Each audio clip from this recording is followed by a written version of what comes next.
are the most what the crashes of all time. Ready? Buckle up. There are many ways to crash an F1 car. You can push too hard, misjudge the braking, get unlucky with the weather. Yes, it did. That's Lando Norris. Lando, are you okay? Are you okay? Yeah. Or you can go full throttle into turn 1 at Suzuka because, well, why not?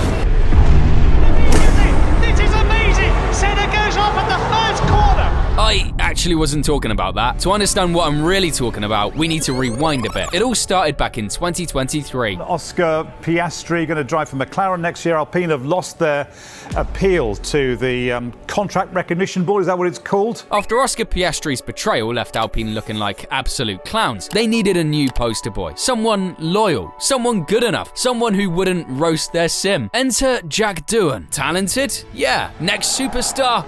No. Bro wasn't the next Verstappen or the next Leclerc. Hell, he wasn't even Piastri 2.0. He was the best Alpine could find while still pretending they had a long-term plan. Consequences? A team in absolute shambles. A full carbon fiber car that stays slower than a broken lawnmower. And a team spirit so toxic, it could text my ex and they'd probably get along. By the time 2024 rolled around, Jack officially signed on as a full-time driver. Normally that would be a reason to celebrate, until the new generation showed up. Franco Colapinto, Paul Aaron, Ryo Hirakawa, Kush Maine. 4 new reserve drivers ready to bury my guy the second he blinked wrong. The pressure? I can't even imagine it. Wait, I can. Way too vividly, because the Australian showed exactly how well he was handling it in Japan. FP2. The idea was simple. Run some laps, collect some data, and bring back the car in one piece. No.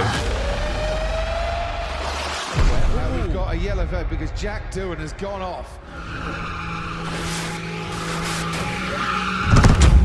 That's heavy.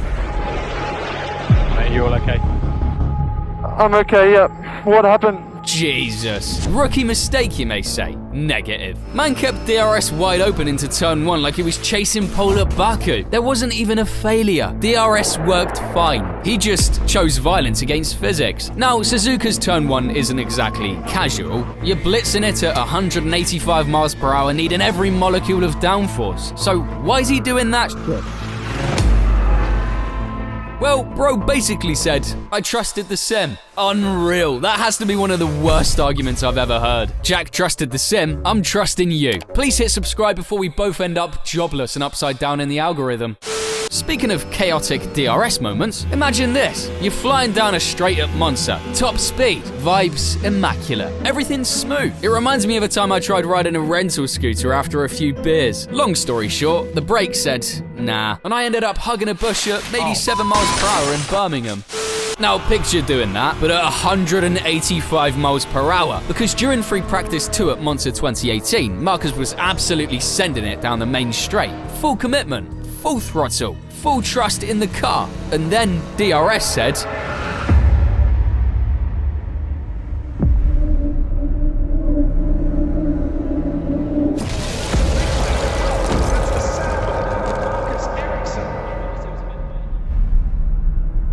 Mamma mia. Okay, are you okay? Yeah, I'm okay. The wildest part? The son of Eric just casually climbed out like he tripped on a pavement. Built different, no debate. Thanks to the halo and all the safety upgrades, bro survived a crash that looked straight up GTA material. Funnily enough, despite literally tasting the sky, the Swede still raced that weekend. Started from P18, and after the most average race, he finished P15. Not the end he wanted, but hey, surviving a triple backflip, that's a W in my book. Not the same as when Russell was cruising under safety car, and disaster occurred. George wasn't just driving at Imola in 2020, he was vibing under the safety car, trying to keep those tyres alive like his whole career depended on it. And well, it kinda did. I mean, Williams hadn't scored a point all season, and George was basically carrying that team harder than Alonso carries Aston now. Lap 51, yellow flags out, safety car deployed after Max's tyre decided to explode and send him into the gravel. Max Verstappen. As you can see, right rear to the Something broke on the car. Everyone's creeping around at grandma speed. But you know the rule, right? If you try too hard behind the safety car, you're just asking the racing gods to, well, humble you. And they did.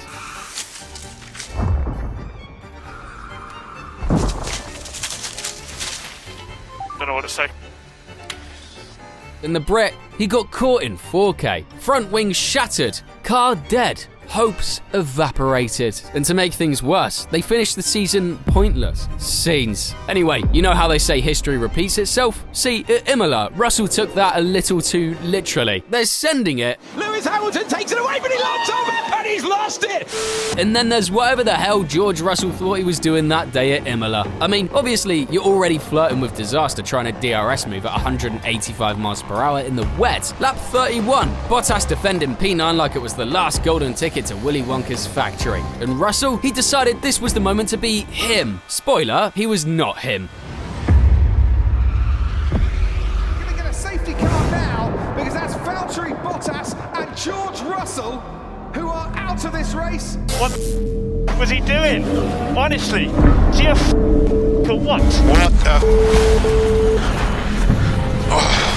I swear, my soul left my body seeing the aftermath. And you know what made it worse? Of course, there's more. George jumped out of his car, stomped over to Bottas, and smacked the side of his helmet. Yeah, you heard that right. Guy nearly killed both of them at 185 miles per hour, and still went for a post-crash WWE moment. Now, Toto Wolff? Oh boy, Toto was molding. I can understand from each driver's perspective that it wasn't his fault, but if you look at it from a global perspective, from where we sit at Mercedes, it's something that shouldn't be happening. Translation, congratulations, you just bought yourself another year at Williams, bro. Meanwhile, George had the audacity to double down, saying Bottas moved slightly and could have killed them both. Valtteri moved very slightly, and that just put me offline and put me onto the wet stuff, and in perfectly dry conditions on a very not ordinary circuit, it's dangerous. Big yikes. But of course, after watching the replays, George walked back on his statements, apologised, said he would clear the air with Bottas. Pretty rich after trying to reenact the UFC weigh-in on track. And while Russell and Bottas were busy playing bumper cars, the stewards called it a racing incident. But let's be real, it was sketchy as hell, and Toto probably smashed at least 3 innocent headphones that afternoon. Now, you're probably thinking, okay, surely no one could bottle it worse than Russell at Imola. Spoiler alert, post-race Stroll said, hold my beer. I mean, seriously. I mean, imagine this. You survive a whole F1 race in Sepang, dodging crashes, pulling cracked overtakes, hard carrying a mid-Ferrari. Here's Sebastian Vettel on track, and that chance is coming, and that chance has come, and it is gone, and he has taken it. Literally dripping sweat in that brutal Malaysian heat, cooked everyone, dominated the midfield, fought all the way to P4, and then gets absolutely packed at 12 miles per hour by Lancey Boy.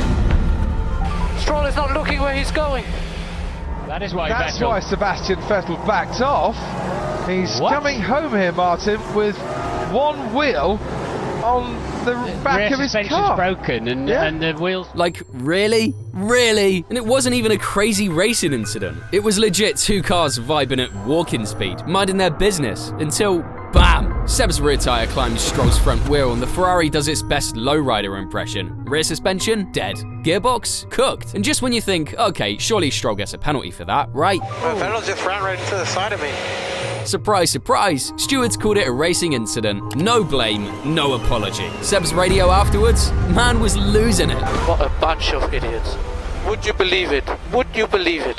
Yeah, we can see it. Unbelievable. We can see it, Seb. Unbelievable. We can see it, Seb, yeah. What a... And if you thought it couldn't get worse, years later, Vettel and Stroll ended up as teammates at Aston Martin. And yep, of course, they had a few moments again. Russia 2021. Stroll tapped the wall and then collected Seb like he was picking up groceries. That's his teammate, Lance Stroll, just ahead of him. Whoa!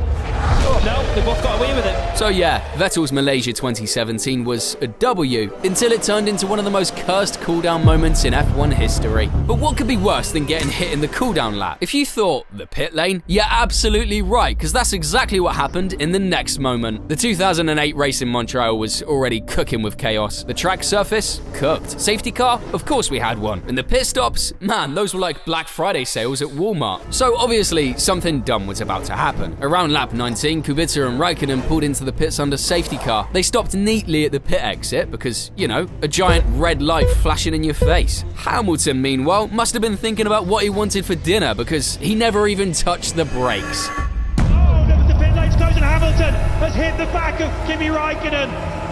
Presumably the red light was on, it's green now. I'd love to know whether it was red when Ferrari stopped, but Hamilton... Bro just sent it into Kimi's Ferrari after evading Kubica's rear like he was trying to unlock a secret boss fight. It's honestly insane because Lewis wasn't a rookie. He literally had just won Monaco 2 weeks earlier. And Lewis Hamilton wins the Monaco Grand Prix! Like, bro was the one, and then he just fumbled. 1 second you're a future GOAT, and the next you're starring in your own Fail Army compilation. Hamilton got a 10-place grid penalty for the next race, pretty much nuking his title chances harder than he nuked Kimi's rear wing.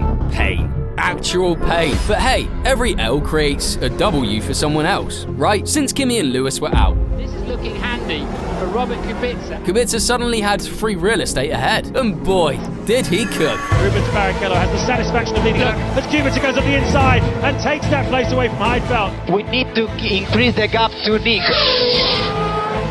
They've got their pit stops out of the way. He's yet to unlock the first victory, but it's coming now here in Montreal. Robert Kubica wins in Canada. He takes the lead in the Drivers' World Championship. Not gonna lie, seeing Kubica bounce back after surviving that horror crash in the same circuit.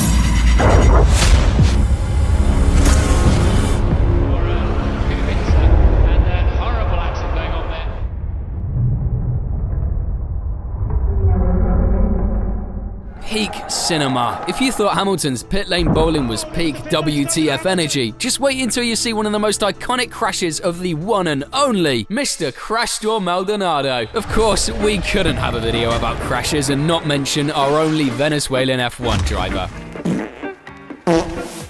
In Bahrain 2014, Maldonado was that guy. The 2014 Bahrain race was golden, but man, nothing, and I mean nothing, could have prepared us for what Pastor was about to do. Lap 41, Esteban Gutierrez exits turn 1, minding his own business, and out of nowhere, here comes Pastor. No spatial awareness, just pure send mode. That's Esteban Gutierrez and Pastor Maldonado.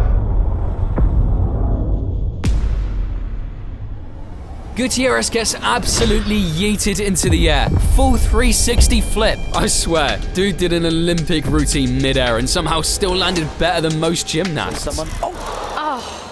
Miraculously, Esteban walked away like it was just another Tuesday. But the visuals? Straight nightmare fuel. And obviously, the stewards were not about to let that slide. Pastor got hit with the full punishment combo. 5-place grid drop for China. 3 penalty points on his super license. And Gutierrez, man deserved a medal just for surviving that absurd yeet session. If you thought flipping a car was peak chaos, just wait until you see an entire grid try to KO itself on a straight line. Italy's very own Mugello circuit. Old school track, high-speed corners. Sounded like pure old school racing, right? Anyway, Mugello 2020 was already off to a chaotic start. Verstappen got absolutely cooked on lap 1 because of a power unit issue. Bro was crawling on the straight like a grandpa crossing a highway.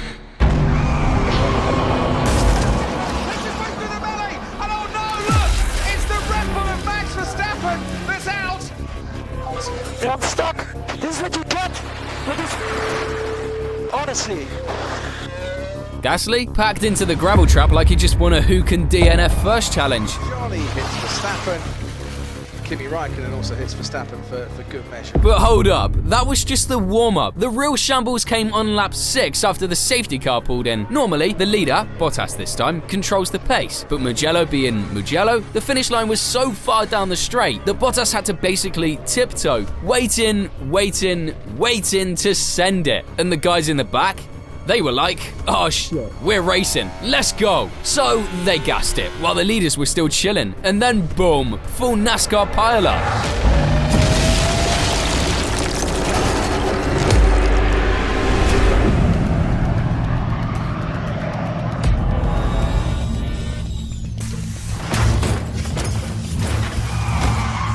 12 cars tangled. 12. I swear, it looked like one of those TikTok edits where cars just start pinballing off each other. Now, to make things worse, everyone started pointing fingers.